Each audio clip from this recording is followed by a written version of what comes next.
Ladies and gentlemen, welcome back to Let's Dev. Today we're bringing back yet another old project from the dead.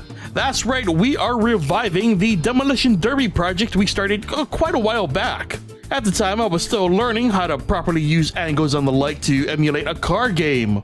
It was touch and go for a while, but I never really felt confident in the project, constantly hitting walls due to lack of knowledge or experience. But we're smarter now, and I think it's time for us to not only bring this project back, but also remake it from scratch. Indeed, since we haven't worked on this project since the Game Maker Studio 1.4 days, today we'll begin completely rewriting the code for our Destruction Derby game in Game Maker Studio 2. We'll mainly be focusing on the car handling and control, and we'll also get that big old ball of doom added as well. So let's not waste any more time and get to the coding. The first thing I wanted to change about the old project was the control. Instead of having the car always moving, I wanted to allow the player full control of the car at all times. So I added two variables for the player's direction and speed.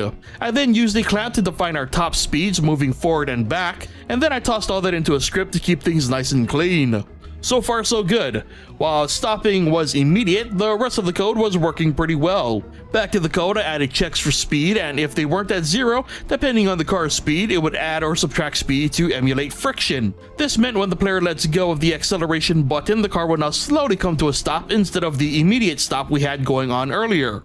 Now, while testing this, I realized something. When reversing, the turn directions are flipped, and no doubt past Keaton would have found this to be quite an issue, but current Keaton knows better, and all I had to do was find a way to check if the car is moving forward or backwards. Luckily, Game Maker has a function for that, and so checking whether the current speed is above or below zero would help determine the turn handling. And just like that, we had our car control / handling basics done.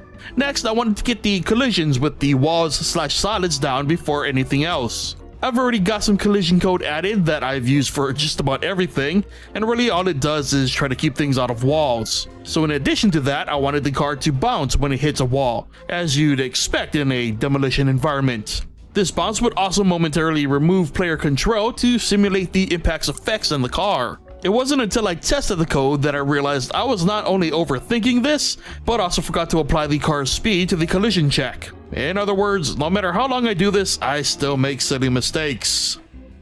So, not only did I check for speed, but also for every angle possible. It worked great, but it still didn't feel right. So on impact, I gave the car a little shove in a random direction, just enough so that the car wouldn't be stuck in a static bump loop. The results were a lot more organic and closer to what I was hoping for. So now that the basics for our car's handling and control worked with our wall collisions, I switched out a bunch of the static numbers we'd been using for variables. Doing this will give us better control over the car in the future and allow for things like emulating terrain. With our variables added, our player car was done for now, which meant we could focus on the giant ball of doom next. Now if you remember, the ball was going to function as both a mobile hunk of solid mass as well as a bomb. The player would be able to quote-unquote grab the bomb and throw it at the enemy, so theoretically the ball would have two states, with a couple of sub-states when it isn't exploding. To start, I gave the ball a speed variable and simply used Game Maker's direction variable, and similarly to the player, it had a speed clamp and would also only apply friction when in motion. Then in a collision event for the player, I calculated the direction the ball should go in and transferred the player's momentum to the ball. The end result was simple, though it did lack code for wall collisions.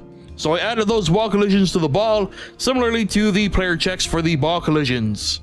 And just like that, ball collisions were a thing. And now that our ball had a physical presence in the world, we had to code being able to grab our ball. Because the ball itself shares some similar properties to the wall, we can't simply place the ball on the car. So instead of setting something crazy up, I tried simply removing the mask while the ball would be attached to the player. Unfortunately, code didn't seem to work, so instead I went with a blank sprite as the mask index while the players got a hold of the ball. In the player code, I set up a distance and button check. If both were good, the player could pick up the ball. And obviously, while grabbed, the ball would move with the player.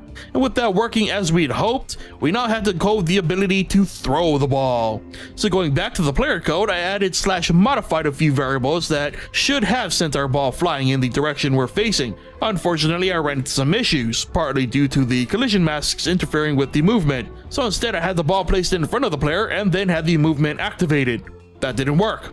So for now, I also decided to disable the ball's collision mask while it's being thrown. No doubt that this will need tweaking in the future, but that's all the time I had for this session. But we managed to recreate what originally took us like roughly 2 to 3 sessions in just one session.